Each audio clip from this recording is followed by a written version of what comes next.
وفاقی وزیر خزانہ محمد اورنگزیب کا تنخواہ دار طبقے پر ٹیکسز بڑھانے کا اعتراف۔ بجٹ میں نئے ٹیکسز کا بوجھ عوام کو اٹھانے کا کہہ دیا۔ کہا معیشت کی بہتری کو معاشی استحکام میں بدلنا ہمارا مشن ہے۔ کوئی شک نہیں کہ تنخواہ دار طبقے پر بوجھ بڑھ رہا ہے۔ میکرو اسٹیبلٹی اس وقت بڑا چیلنج ہے۔ میکرو اسٹیبلٹی لڑکھڑا گئی تو بڑا نقصان ہوگا۔ جلد ہی نان فائلرز کی اصطلاح ختم کر دیں گے۔ سیلز ٹیکس میں 750 ارب کی کرپشن سامنے آئی ہے۔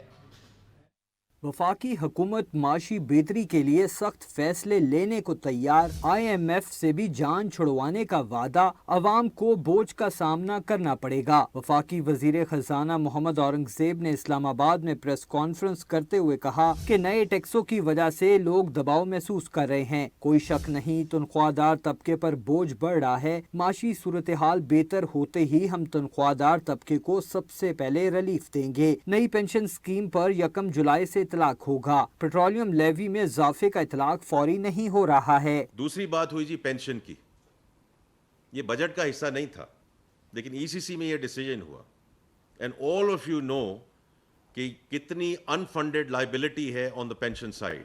پی S D P is 1.15 trillion, pension is more than a trillion, ministries over in the largest scheme of things پوری سول بیوروکریسی کو چلانے کا از 850 بلین۔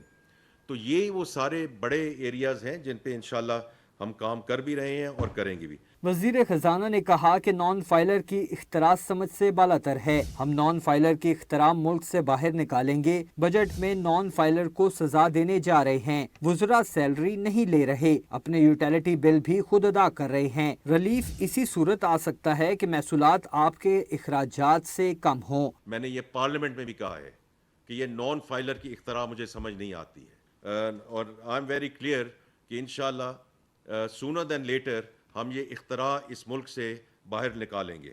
جو وزراء حضرات ہیں انہوں نے تو وہ سیلری نہیں لے رہے، میں یہ بھی آپ کو یقین دلانا چاہتا ہوں کہ ہم اپنے یوٹیلیٹی بلز بھی پے کر رہے ہیں۔ محمد اورنگزیب نے کہا کہ خواہش ہے اگلا آئی ایم ایف پروگرام آخری ہو۔ وزیر اعظم شہباز شریف بھی یہی اعلان کر چکے ہیں۔ معاشی استحکام سے بیرونی اداروں کا اعتماد بحال ہو چکا ہے۔ ایف بی آر میں اصلاحات اور کرپشن کا خاتمہ حکومت کی اولین ترجیح ہے۔ فرام مائی پرسپیکٹو کہ پرائم منسٹر صاحب بھی کہتے ہیں کہ یہ آئی ایم ایف کا آخری پروگرام ہوگا۔ جو کام ہمارا کرنے کا ہے وچ از ایف بی آر، کہ جو لیکیجز ہیں ان کو کیسے بند کرنا ہے، جو کرپشن ہے اس کو کیسے بند کرنا ہے، جو تھیفٹ ہے اس کو کیسے بند کرنا ہے۔ وزیر خزانہ محمد اورنگزیب نے مزید کہا کہ حکومتی اقدامات سے معیشت میں نمایاں بہتری آئی ہے۔ عالمی بینک نے داسو منصوبے کے لیے $1 ارب، آئی ایف سی نے پی ٹی سی ایل کے لیے $40 کروڑ منظور کیے ہیں۔ زر مبادلہ ذخائر $9 ارب ہیں۔ مہنگائی کی شرح 38 سے کم ہو کر 12% پر آئی ہے۔